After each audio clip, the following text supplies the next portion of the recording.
The Art of War, Chapter 13, The Use of Spies. Sun Tzu said, raising a host of 100,000 men and marching them great distances entails heavy loss on the people and a drain on the resources of the state. The daily expenditure will amount to 1,000 ounces of silver.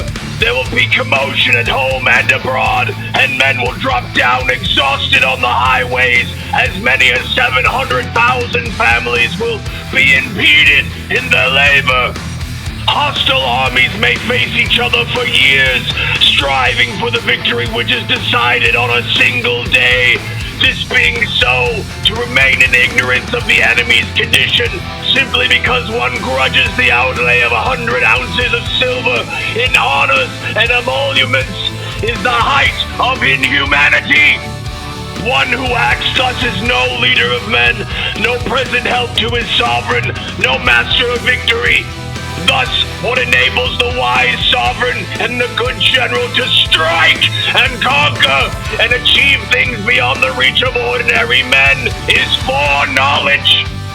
Now, this foreknowledge cannot be elicited from spirits. It cannot be obtained inductively from experience, nor by any deductive calculation.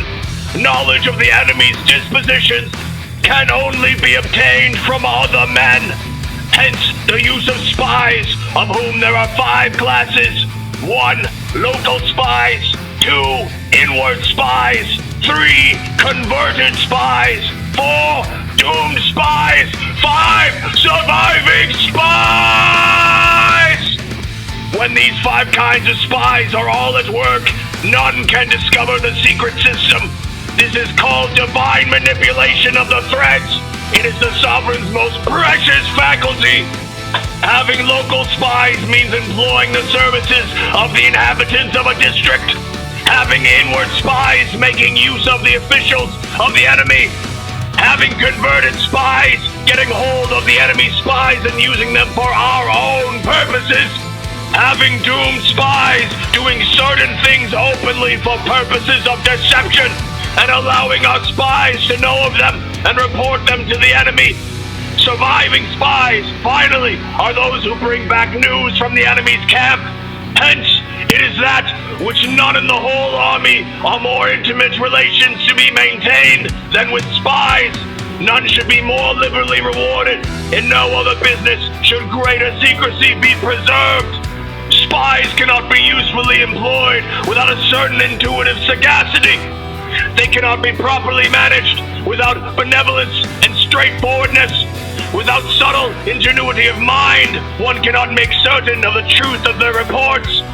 Be subtle, and use your spies for every kind of business. If a secret piece of news is divulged by a spy before the time is ripe, he must be put to death together with the man to whom the secret was told. Whether the object be to crush an army, to storm a city, or to assassinate an individual, it is always necessary to begin by finding out the names of the attendants, the aides-de-camp, and doorkeepers and sentries of the general in command. Our spies must be commissioned to ascertain these. The enemy spies who have come to spy on us must be sought out, tempted with bribes, led away, and comfortably housed. Thus they will become converted spies and available for our service. It is through the information brought by the converted spy that we are able to acquire and employ local and inward spies. It is owing to his information, again, that we can cause the doomed spy to carry false tidings to the enemy. Lastly, it is by his information that the surviving spy can be used on appointed occasions. The end and aim of spying in all its 5 varieties is knowledge of the enemy, and this knowledge can only be derived, in the first instance, from the converted spy. Hence, it is essential that the converted spy be treated with the utmost liberality. Of old, the rise of the Yin dynasty was due to Ai Chi, who had served under the Xia.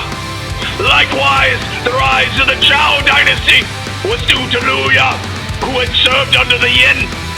Hence, it is only the enlightened ruler and the wise general who will use the highest intelligence of the army for purposes of spying, and thereby they achieve great results.